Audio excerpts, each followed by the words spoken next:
Welcome to The Explainer. So today we're diving straight into the fascinating roots of what makes you, well, you. We're talking about the origins of our most unique qualities. Our specific talents, our daily emotional routines, and those familiar courses of action we just always seem to take. How did we actually get them? Let's jump in and find out. Now, right off the bat, let's tackle a super common assumption. Most of us probably think we're just born with our temperaments, right? We just naturally assume that our core personality is baked right in from day one.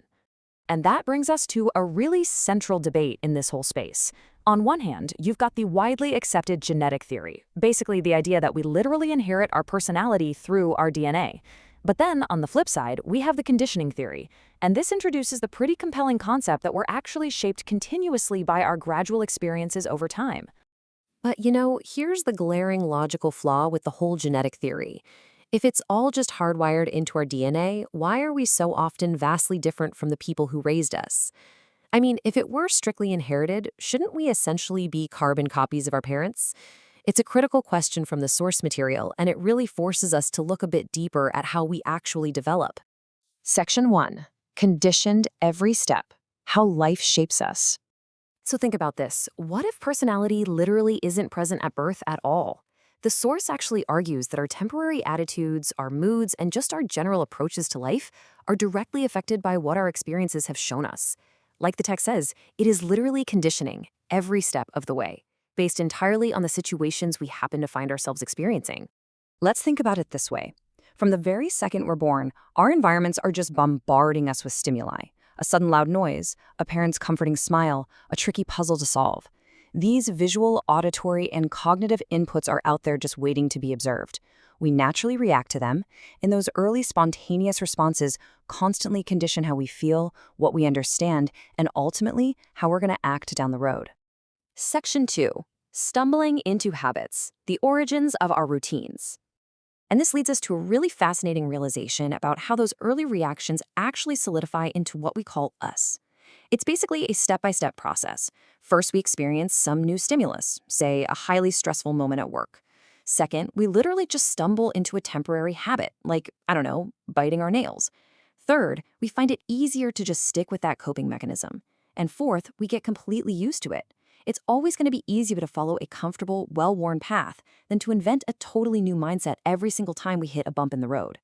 So instead of drawing from some innate, rigid genetic code, the text is telling us that we are continuously reinforcing these easy habits. We develop in very specific ways, and those ways eventually dictate exactly how you and I approach our daily lives moving forward. Section 3. The autopilot mind. Cruising through life. Now let's explore how these deep-seated routines actually transform into what we so confidently call our personality. Very early on in life, we get used to these familiar courses of thought and action, and we establish an autopilot.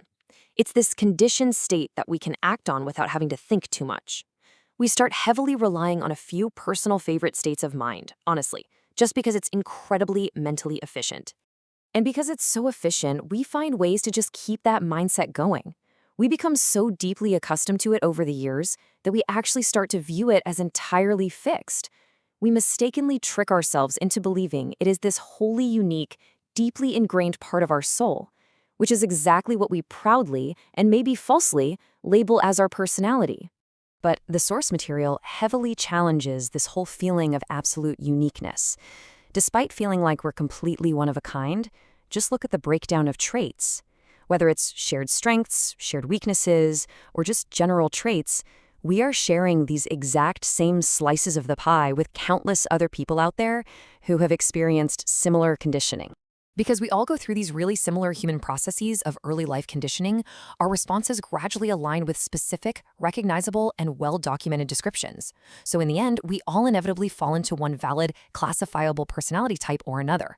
It turns out it's a lot less about genetic destiny and way more about a shared human experience of just getting used to our own conditioned habits. As we wrap up this explainer, I want to leave you with a pretty provocative thought to ponder about your own life. Are your most rigid traits actually who you are at your absolute core? Or is your unique personality just a comfortable, old habit running on autopilot that you simply stumbled into years ago and just kind of forgot how to break? It's definitely something to chew on the next time you find yourself saying, well, that's just the way I am. Thanks for joining me on this fascinating journey into the mind.